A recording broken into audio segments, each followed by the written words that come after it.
Welcome to the Mesa Chamber of Commerce Inside Business Podcast. My name is Sally Harrison, and I'm the CEO of the Mesa Chamber of Commerce. Today, we're in the University of Phoenix podcast studio, and joining me today is Mark Cordes.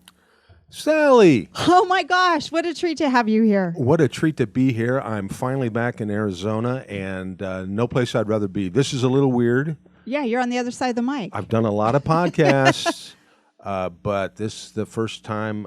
Normally I wear pants, but they told me. It's optional here. Okay, cool. Yeah. This is awkward, but I kind of enjoy it. Mark, you've done so much for us and with us over the last years, but you were here before I came in 2008. Wow. How long have you been around the chamber?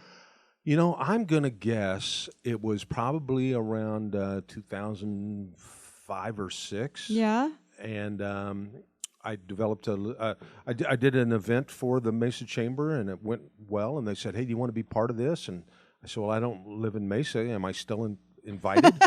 And they said, "Yeah." So they said, "We know you travel a lot, but when you're in town, can you do this monthly thing?" And then we started it, and then we got it. We made it better, Yes, and then the best part was when you came along. Oh yeah, okay. Yeah. Thanks, Mark. That's the way you wrote it out for me to say, right? Yeah. Okay.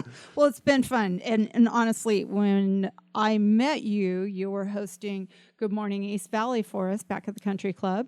Yeah, that was fun, but you said you were bored with that, and I was definitely bored with that. Well, I think this format makes more sense. That was a 90-minute. Do you remember that? Mm-hmm. It was 90 minutes. Yep. And I kind of felt like the bacon was good. The bacon was awesome. Yeah. I still sometimes wake up thinking about that bacon. But I kind of thought, you know what, we could accomplish more in 60 minutes and get people out to start their Friday. Right. Than we were doing in the 90 minutes. And it was kind of awkward. It was people would go up and stand behind a podium, and and most of the people weren't comfortable in that venue. So we said, let's make it like a talk show. Yeah, and it was great. Great idea. And you guys went for it and said, well, let's try it. And then that's how it all started. Well, it's been fun, and I think for our members and guests on the show, it's been rewarding because having their video that they can use in different ways to promote their business, having that interview, not commercial, it comes across just so much better. Well, and it's so not. I mean, and by the way, if you're listening to this and you don't come to Mesa Morning Live, shame on you. Shame on you. You need to do that because it really is a great way to start your Friday. You kick it off with coffee and a good breakfast and a ton of great networking with fellow Mesa people that want to improve their life and their business. Right. Then we see a little bit of a show. We try and send you out the door with a laugh or two, sometimes or 3. Lots. and we have fun with it. You get to meet people that are making a difference in Mesa and the whole valley. Yep. And it's a blast, and it's so professionally done. Channel 11. Channel 11 does a great job. It looks like a talk show. It does. Yeah. So. Yeah. When we built that set, the first set, we had a desk and a couple of chairs, and I think, as we've added some different things to it, different components, it's just been more fun. It's been a better opportunity for our members. It's just, it's very unique. It is, and it's fun, and it's, I think you can learn a lot about, when you think about the kind of guests we've had, everything from professional sports team representation to, Senator McCain to Governor Ducey to, just like I say, everybody that really helps drive Mesa, and that's the focal point. Obviously, it's Mesa Morning Live. Right. So, if you're doing business in or around Mesa and you're not plugged into this, you're really shortchanging yourself. Yeah, it is a great opportunity. Our members enjoy it. They have fun. They look forward to seeing you and hearing you. Well, and you need to be there. Oh every my month. Lord! I tell you what, I look forward to it, and I truly do try and set my calendar up to make it fit.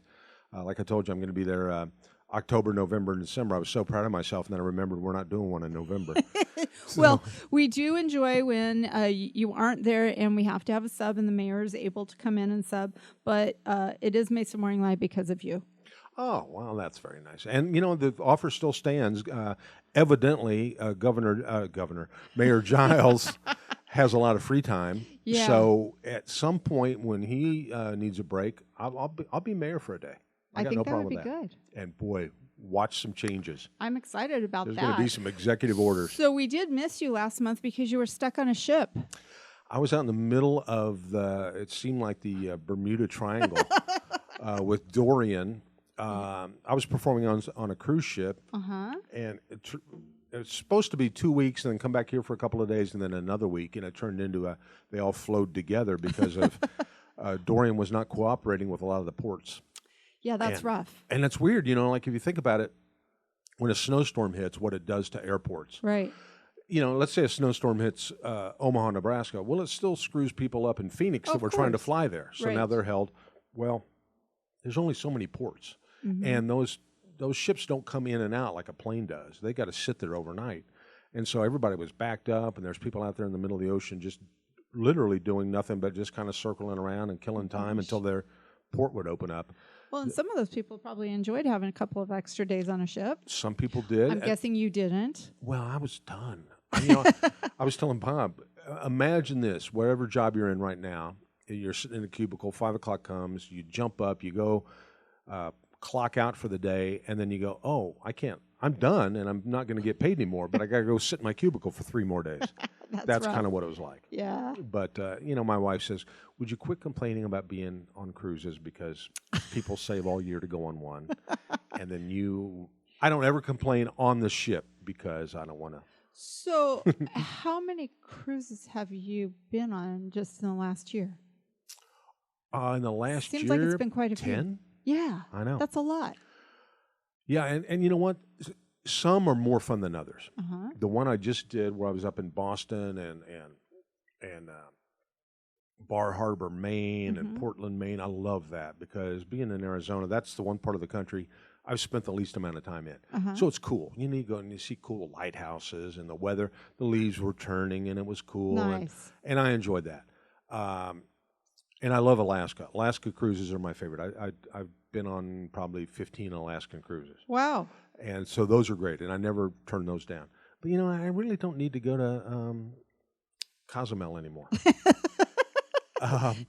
You pull into port, the first thing you see is, Jimmy Buffett's Margaritaville, and you go, yeah, the true Mexican experience. There you go.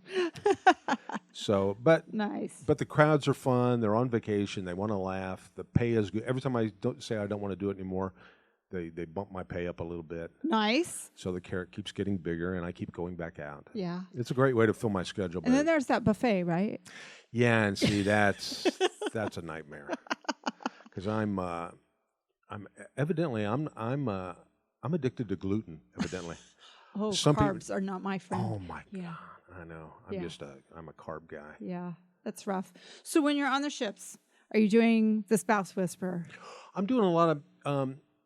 I'm not doing the Spouse Whisperer show because I don't have the length of time to do the full show. Okay. But I'm doing pieces of that and talking to people in the audience going, hey, by the way, if you like this show, come see a longer, more involved version of it when I'm in. There you go. And it's really worked. I talked it up on a couple of cruises that were out of Florida, and then I had a bunch of people show up at the Ruth Eckerd Hall in Clearwater, Florida, that had seen. It was almost like seeing a trailer. Preview. Yeah. And they said, oh, my God, it was great. And that's cool. And so that was cool. So it's good for business. And the shows, I typically do 45-minute shows on the ships. And then a late night, 35 to 45-minute adult only. Do you take naps between those? I've been known to nap before the adult show. Because it's like this one ship was like, hey, your adult show starts at midnight. I'm like, oh, gee. No, I'm asleep by then. So I took a nap from 9 to 11 and then got up and told jokes and went back to bed. Well, let's talk about the Spouse Whisperer because I know it's coming to Mesa, Arizona. Which, by the way, it's not only coming to Mesa, it's coming to the beautiful Mesa Arts Center. Yes, it is. And there again, and world class. I sound like a plug machine here, but it is truly a world class. It is. I mean, some of the greatest artists in any genre come to the Mesa Arts Center, and they rave about it. We're blessed to have the Arts Center in Mesa. The only shows I've ever done there, I've done some corporate stuff and some stuff for the chamber, but as an example of one of the stars, I was the opening act, I don't even know how many years ago, for Kenny Rogers. Very cool. Yeah, at the Mesa Arts Center. And Kenny Rogers on stage said, wow, what a beautiful place. Yeah. And he's played a few places. A couple, probably. And, he... and it was the new and improved Kenny Rogers, by the way. It's the one you don't really recognize. I was going to Kenny Rogers. ask, did you recognize him? Did they have to introduce you? Yeah. No, he was as kind as could be, and he did look a little different than I remembered. Nice. And I told him that, sometimes, Kenny, you got to know when to hold him. We'll talk about the Spouse Whisperer. What dates are you going to be in Mesa? I'm going to be, wow, this is embarrassing. I should have brought my October exact calendar. 10th. October 10th. And it's going to be multi-nights and, Uh-huh. and even an afternoon, a matinee on Sunday, Okay. what would that be? 10, 11, 12, 13th. Okay.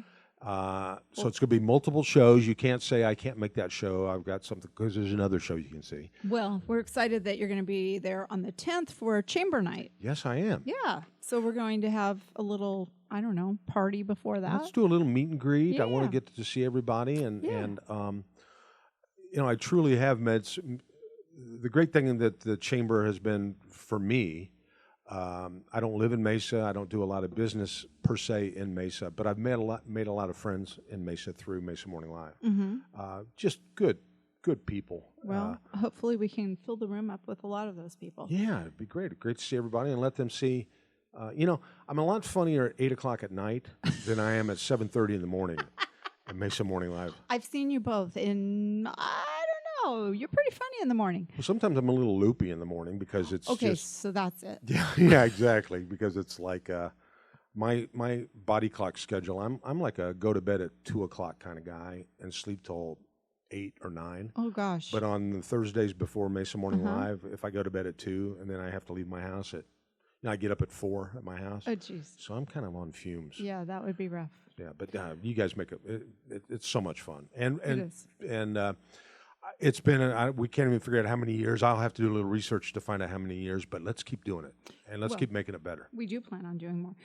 Give us a little preview. Talk a little bit more about the Spouse Whisperer. I get what it is. It's about a 90-minute plus show, and it kind of depends on audience participation. One of the fun things that I do is when people come in, I have comment cards. They can put their name on them or not. And they can ask a question about their relationship or how to get into one or how to get out of a bad one. or they can just give a comment like, hey, we've found that this works well. My husband and I have been married 60 years, and this is what we do. Right. And then after the intermission, which we take, I rifle through a lot of these comments and questions and have fun. It's a blast for me because it ensures that every show is different. Sure. Because you'll get I get questions every now and then. I go, oh my gosh, I've been doing this a long time and I've never had that take on that angle before. And the amazing thing is, I don't care if I'm in, L.A. or Boston or Seattle or Tampa, any point in the country or in the middle of the country, the questions are pretty common. Yeah, You know, I'm sure. how come my husband cares more about this than me? How come my wife, Won't put her phone down. why won't my husband go shopping with me?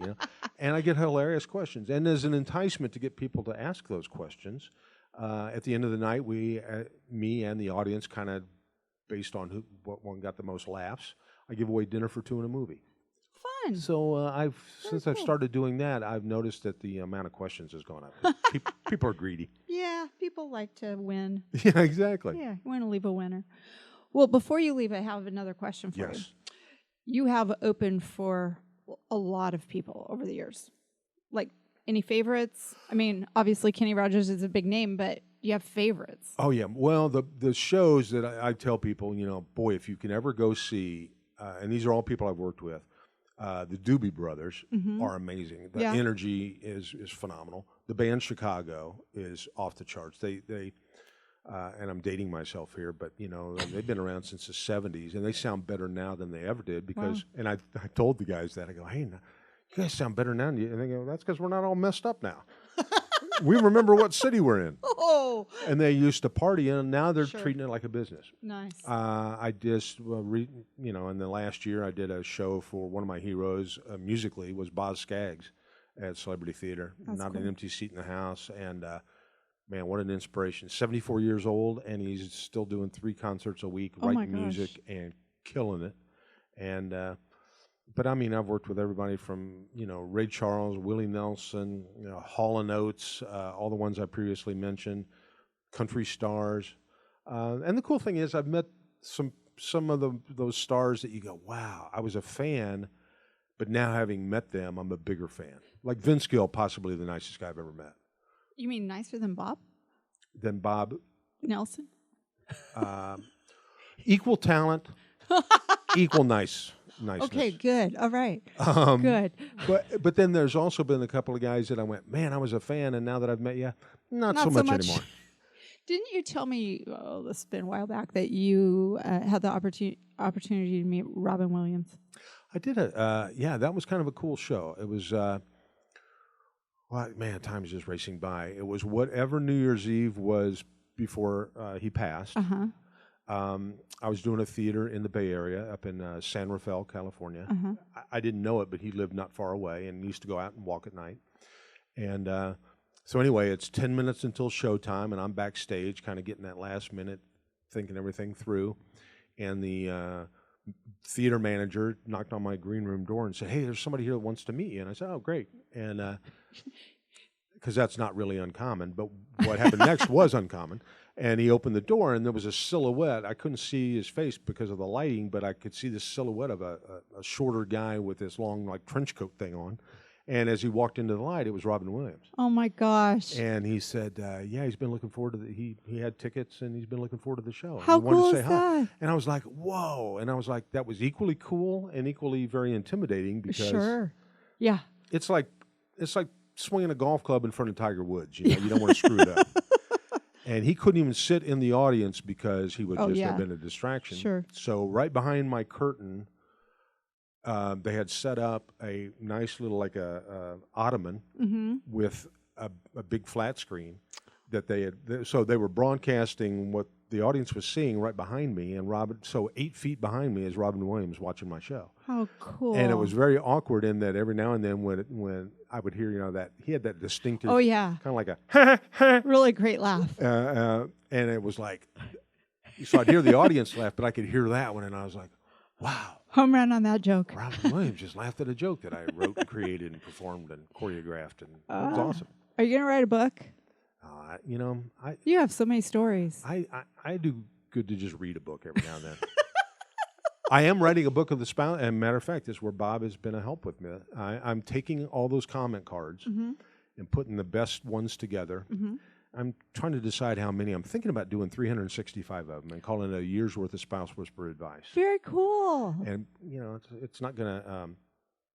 It's kind of a bathroom book, if you know what I mean. Yeah. Put your phone down and read a funny little question every day. Yeah. And other than that, I don't have the attention span or the time probably to write a real book. But I've been very. If you'd have told me 32 years ago that I would have been able to perform in 49 states, 18 countries. Well, what's the one state you haven't been in? Vermont. You have something against Vermont? It's because Bernie Sanders wants me to share my paycheck with him, and I won't. No. There's just not a lot of stuff going on.